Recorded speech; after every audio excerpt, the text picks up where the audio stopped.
আপনারা জানেন গতকালকে হচ্ছে ছাত্রদের জুলাই বিপ্লবের যে গণ অভ্যুত্থানে গড়ে ওঠা যে শক্তি, সেই শক্তির একটা ছাত্রদের একটা ছাত্র সংগঠন এসেছে, একটা প্ল্যাটফর্ম এসেছে। তো যে প্রথম দিনে যে অনাকাঙ্ক্ষিত ঘটনা ঘটেছে সেটার জন্য হচ্ছে আমরা আন্তরিকভাবে দুঃখ প্রকাশ করতেছি। এই বিষয়ে যে দুঃখ প্রকাশের যে বিষয়টা, সেটা হচ্ছে জনতার মনে, সাধারণ শিক্ষার্থীদের মনে একটা আশা, একটা আকাঙ্ক্ষা সেটা হচ্ছে বিস্তার করেছে, সেটা হচ্ছে একটা স্বপ্ন লালিত হয়েছে। কিন্তু শুরুর দিন যেভাবে হচ্ছে কি একটা অনাকাঙ্ক্ষিত ঘটনাকে কেন্দ্র করে সেটাকে ভুল বুঝাবুঝি হয়েছে, সেটা হচ্ছে আমরা বুঝি যে আমাদের যারা শুভাকাঙ্ক্ষী আছে তাদের হৃদয় রক্তক্ষরণ হয়েছে, সেই জায়গা থেকে আমরা দুঃখ প্রকাশ করতেছি। তো আমরা বলেছি যে এই যে ছাত্র সংগঠন, সেটা জুলাইয়ের যে স্পিড সেটাকে ধারণ করে সেটাকে সমন্বিত করার জন্য এই সংগঠনের অগ্রযাত্রা।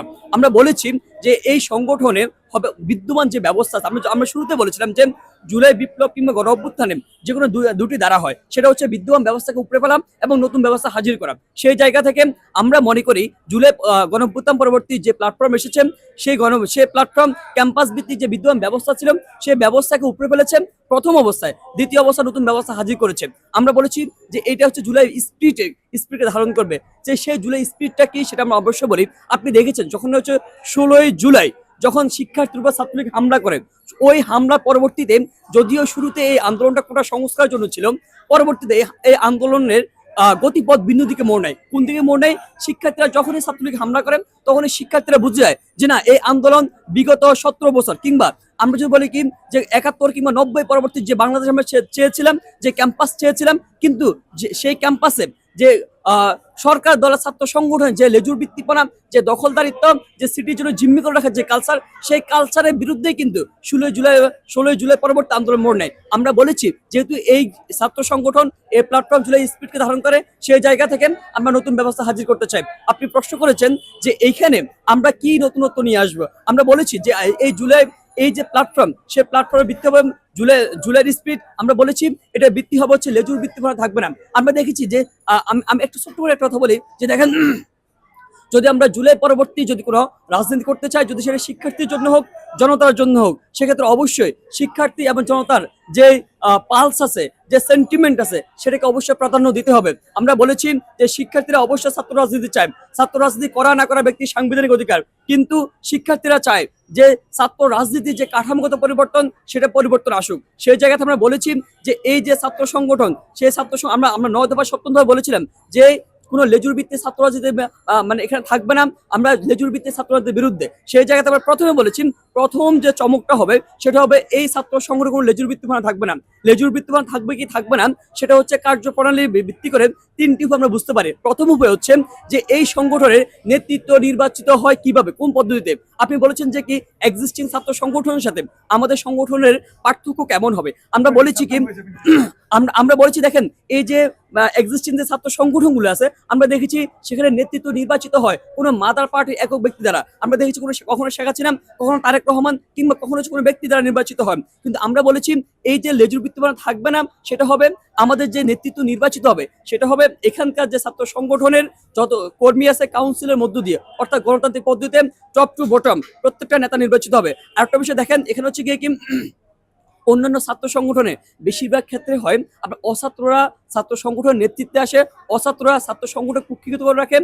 সেই জায়গাতে আমরা বলেছি যে এই যে ছাত্র সংগঠন, সেখানে কেন্দ্রীয় কমিটিতে সর্বোচ্চ 28 বছর পর্যন্ত এই ছাত্র সংগঠনের সাথে সম্পৃক্ত থাকতে পারবেন।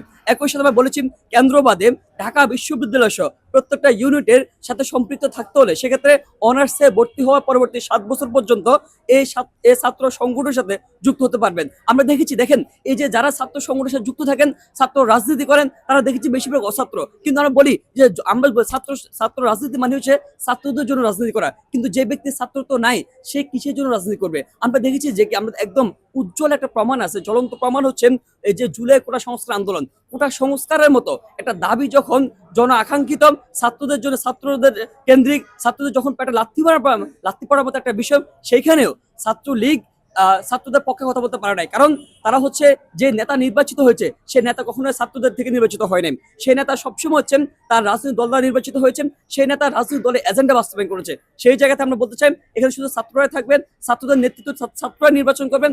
সর্বশেষ যে স্টেপটা সেটা হচ্ছে আমরা বলেছি ফাইন্যান্স সিস্টেম। ফাইন্যান্স সিস্টেমটা কি হবে, যখন আপনি দেখেন যখনই আমি কারো কাছ থেকে টাকা নিতে যাব সেক্ষেত্রে আমি তার এজেন্ডা বাস্তবায়ন করতে হবে।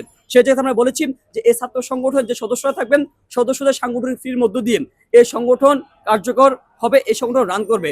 আর যদি বৃহৎ আকারে কোনো বৃহৎ স্কেলে যদি কোনো আপনার প্রোগ্রাম নামাতে সেক্ষেত্রে স্পন্সর বেসড, অর্থাৎ কোনো ব্যক্তি কিংবা কোনো প্রতিষ্ঠান যারা এই যে আমাদের আদর্শের সাথে মিল রেখে তাদের থেকে অর্থ নিয়ে, তবে সেটা কি ব্যক্তিগত কোনো অর্থ না, সেটা হচ্ছে সংগঠনের যে ফান্ড থাকবে সেই ফান্ডে অর্থ আসবে। এই বেসিক্যালি এই যে পরিবর্তনগুলা, এই যে সিস্টেমটা আপনাকে হাজির করতে চাই। সর্বশেষ যেটা বলতে চাই, আপনি দেখেছেন যে আমরা চাই মোর স্টুডেন্ট সেন্ট্রিক পলিটিক্স এখানে করতে চাই। আমরা চাই শিক্ষার্থী আদতে কি চাই, আমরা শুধুমাত্র একটা কথা বলেছি, দেখেন আমরা চাই যে ক্যাম্পাসে ছাত্র রাজনীতি অবশ্যই চলমান থাকুক, কিন্তু শিক্ষার্থীর যে পালস সেটা বুঝে আমরা ছাত্র রাজনীতি করতে চাই। আপনারা দেখেছেন যে যখনই হচ্ছে গিয়ে 16 জুলাই থেকে, আমি আরেকটু পিছনে যাই, 16 জুলাই থেকে শিক্ষার্থীরা চায় না হলে হলে আবারও ছাত্র রাজনীতি ফিরে যাক, হলে হলে কমিটি হোক, হলে হলে হচ্ছে আপনার ছাত্র সংগঠনগুলোর কার্যক্রম চলমান থাকুক। তারা কেন চায় না, তারা জানে যে কি যদি আবারও হলে হলে ছাত্র রাজনীতি ফিরে যান তখনই হচ্ছে হলে হলে আবার দাসত্ব রাজনীতি ফিরে যাবে, হলে হলে আবার হচ্ছে সিটের জন্য জিম্মি করার যে কালচারটা সেই কালচার ফিরে যাবে। আপনি জানেন ঢাকা বিশ্ববিদ্যালয় সহ প্রত্যেকটা প্রাইভেট পাবলিক বিশ্ববিদ্যালয়ে বেশিরভাগ শিক্ষার্থী হচ্ছে নিম্ন মধ্যবিত্ত ফ্যামিলি থেকে উঠে আসার, তারা একটা সিটের জন্য জিম্মি থাকতে হবে। তার যে এই যে এত এত স্বপ্ন নিয়ে এসেছে, সকল স্বপ্ন গণের মধ্যে পৌঁছতে থাকে, সেই যে আশা আকাঙ্ক্ষা প্রত্যাশা, সে যে শিক্ষার্থীর যে সেন্টিমেন্ট, শিক্ষার্থীর যে প্রত্যাশা, সেই প্রত্যাশা মেনেই আমরা কাজ করতে চাই। একই সাথে আমরা চাই ঢাকা বিশ্ববিদ্যালয় সহ প্রত্যেকটা শিক্ষা প্রতিষ্ঠানে ছাত্র সংসদ চালু হোক, সেখানে আমরা সেটার জন্য অবশ্যই কাজ করব।